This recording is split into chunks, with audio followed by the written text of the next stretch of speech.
अंजलि और यश कॉलेज में खड़े झगड़ रहे थे। तुम्हें समझ में क्यों नहीं आता? ये सब गलत है, इसे रोक दो। ये मेरी जिंदगी है यश, मैं जो चाहूंगी वही करूंगी। तुम मुझे रोकने वाले कौन होते हो? हाँ, अरे मैं कौन होता हूँ? मैं तुम्हारा कोई नहीं हूँ क्या? मेरी बात को तोड़ मरोड़ कर मत बोलो। मैं तुम्हारी बातों को तोड़ मरोड़ नहीं रहा। मुझे साफ साफ बताओ ना कि क्या मैं तुम्हारा कोई नहीं हूँ? उनके बीच बहस इतनी बढ़ जाती है कि कॉलेज के कई लोग रुक कर देखने लगते हैं और इसी बीच उनके टीचर शान वहाँ पहुँचते हैं। क्या हो रहा है यहाँ? तुम दोनों क्यों बच्चों की तरह झगड़ रहे हो? Sorry sir.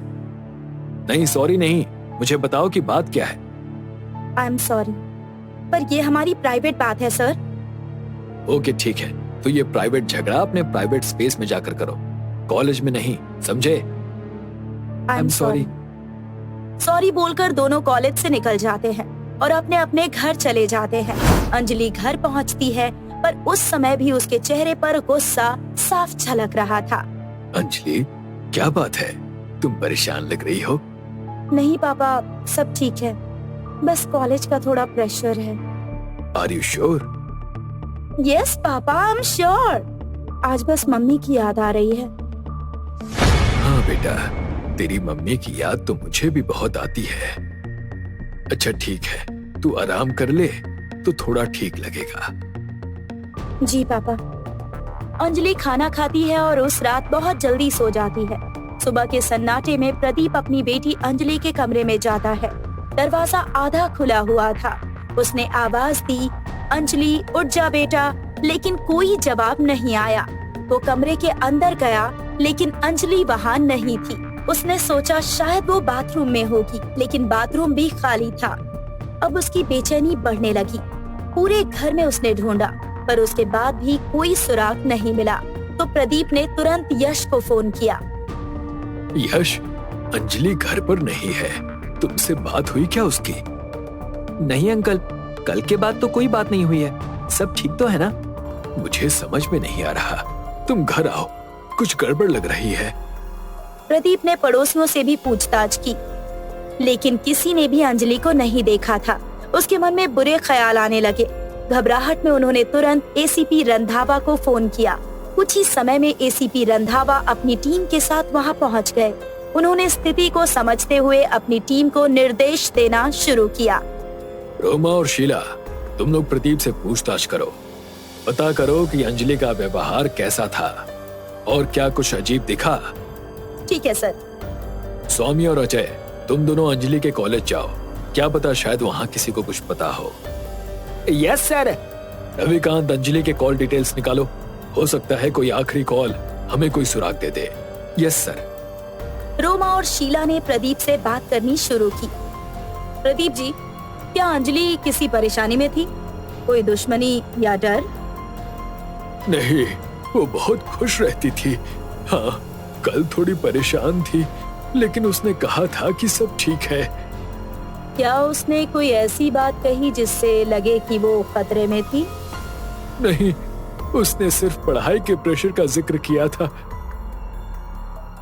उधर स्वामी और अजय कॉलेज पहुंचे और वहां स्टूडेंट से पूछताछ शुरू की। एक लड़की ने उन्हें बताया, सर कल अंजलि और यश का झगड़ा हुआ था। यश बहुत गुस्से में था। क्या तुमने कुछ और देखा? नहीं सर, लेकिन उनकी आवाजें काफी तेज थीं। ठीक है, थैंक यू। अब हमें यश से बात करनी होगी। टीम ने यश को हिरासत में ले लिया और उससे पूछताछ शुरू की। यश, कल तुम्हारा और अंजलि का झगड़ा हुआ था, आखिर बात क्या थी और तुम्हारी उससे आखिरी बार बात कब हुई? सर, हमारी बस बहस हुई थी। वो रात में पार्टी करने की बात कर रही थी और मैं उसे मना कर रहा था कि लड़कियों के लिए रात में सेफ नहीं होता। बस यही हमारी आखिरी बातचीत थी। झूठ मत बोलो। सर, मैं सच कह रहा हूँ, मैं उससे बहुत नाराज था, लेकिन मैंने उसे नुकसान नहीं पहुँचाया। एसीपी रंधावा ने यश पर दबाव बनाते हुए पूछताछ जारी रखी। इसी बीच स्वामी ने छत पर कुछ अजीब महसूस किया। उसने एसीपी रंधावा को बुलाया। सर, सर, छत पर आइए। हाँ, आता हूँ। पूरी टीम छत पर पहुंची और वहां जो देखा उससे सबके होश उड़ गए। अंजलि की लाश वहां पड़ी थी। उसकी हालत देखकर ये साफ था कि हत्या रात को हुई थी। सर, ये सब कैसे हुआ और उसका फोन यहाँ क्यों नहीं है? डॉक्टर दास को बुलाओ, हमें पोस्टमार्टम की रिपोर्ट चाहिए। आपकी बेटी किसी खतरे में थी और आपने हमें बताया तक नहीं। सर, मैं सच में नहीं जानता था ये किसने किया। डॉक्टर दास ने बताया कि हत्या गला दबाकर की गई थी। रविकांत ने अजय की कॉल डिटेल्स खंगाली, जिसमें एक नाम सामने आया, बंटी। बंटी और अंजलि के बीच कई बार बातचीत हुई थी और अब सबसे चौंकाने वाली बात ये थी कि अंजलि की आखिरी कॉल भी उसी से हुई थी, पर वो नंबर बंद था। बंटी को तुरंत ढूंढो, वही हमारा मुजरिम है। जैसे ही बंटी के नंबर की जांच शुरू हुई, ये पता चला कि वो नंबर फर्जी आईडी पर लिया गया था। मामला और उलझता जा रहा था। सर, ये नंबर तो हमें कहीं नहीं ले जाएगा। फर्जी आईडी पर लिया गया है ये। कुछ तो ऐसा है जो हमसे छुपाया जा रहा है, लेकिन हमें हर संभावना की जांच करनी होगी। अब शक की सुई फिर से यश पर घूम गई। अजय और स्वामी ने यश से सख्ती से पूछताछ की। यश, सच सच बताओ, तुमने अंजलि के साथ क्या किया? कहीं तुम ही तो बंटी नहीं हो? मैंने अंजलि को नहीं मारा, हमारी बस बहस हुई थी और मैं उसे समझाने की कोशिश कर रहा था। आप मेरा फोन चेक कर लीजिए, मैं बंटी नहीं हूँ। तो फिर तुम इतने परेशान क्यों हो? क्योंकि क्या? क्योंकि मैं जानता हूँ कि अंजलि का अफेयर हमारे टीचर शान से चल रहा था। What? यश के इस खुलासे से टीम सकते में आ गई। ये एक ऐसा एंगल था जिसे अब तक किसी ने सोचा भी नहीं था। शान, तुम लोगों का टीचर, पर अपनी बात साबित करने के लिए तुम्हारे पास क्या सबूत है? सर, मेरे पास कोई सबूत तो नहीं है, पर अंजलि ने खुद मुझे बताया था और हमारा वो झगड़ा उसी बात को लेकर था। तो उसने उसे मारा क्यों होगा ये भी बता दो। I don't know sir, I don't know, but please believe me. बिना सबूत के हम उसे पकड़ नहीं सकते, पर उस पर नजर रख सकते हैं। लेकिन एक बात याद रखना यश, ये बात अगर झूठ निकली तो फांसी का फंदा तुम्हारे लिए मैं खुद बनाऊंगा। जी सर, मैं तैयार हूँ, बस मेरी दोस्त को न्याय दिलवा दीजिए। एसीपी रंधावा ने तुरंत रोमा और शीला को शान पर नजर रखने के लिए कहा। स्वामी ने शान के बैंक अकाउंट और फोन डेटा की गहराई से जांच शुरू की। कुछ ही दिनों में स्वामी को शान की एक कॉल रिकॉर्डिंग मिली। अगर ये बात बाहर आई तो सब खत्म हो जाएगा। मुझे इसे हमेशा के लिए खत्म करना होगा। सर, ये रिकॉर्डिंग सुनने के बाद शक पक्का हो रहा है। रोमा, शीला, जब शान कॉलेज में हो तो तुम उसके घर की तलाशी लो, कुछ न कुछ जरूर मिलेगा। रोमा और शीला ने शान के घर की तलाशी ली।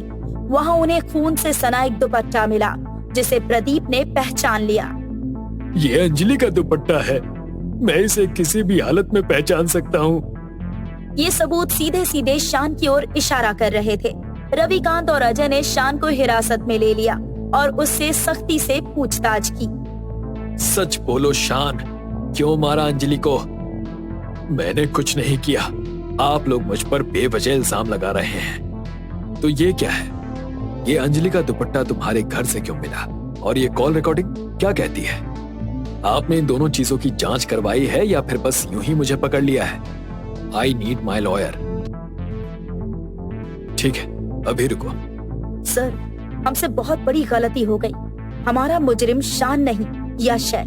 वो आवाज एआई से जनरेट कराई गई है और उस दुपट्टे पर फिंगरप्रिंट तो नहीं है, लेकिन उसके साथ एक बाल मिला है जो कि यश का है। ओह माय गॉड, यश है कहाँ? शान को पकड़ने पर उसे तो हमने छोड़ दिया था। ओह शिट, जल्दी ढूंढो उसे। एसीपी रंधावा की पूरी टीम यश को ढूंढने निकली। वो आखिरकार पुराने बस अड्डे पर मिल गया। वो उसे पकड़कर वापस ले आए और उसे जमकर पीटा। हाँ, मैंने ही अंजलि को मारा। दरअसल वो प्रेग्नेंट हो गई थी। उसने मुझे धमकी दी थी कि वो सबको बता देगी। मैं अपनी इज्जत और करियर बर्बाद नहीं करना चाहता था। तुमने अपनी शर्मिंदगी बचाने के लिए एक मासूम की जान ले ली। गलती मेरी बेटी की भी है, पर वो गलती इतनी बड़ी तो नहीं थी जिसके लिए वो मरना डिजर्व करे। तुम्हें तो अब फांसी होगी यश, फांसी।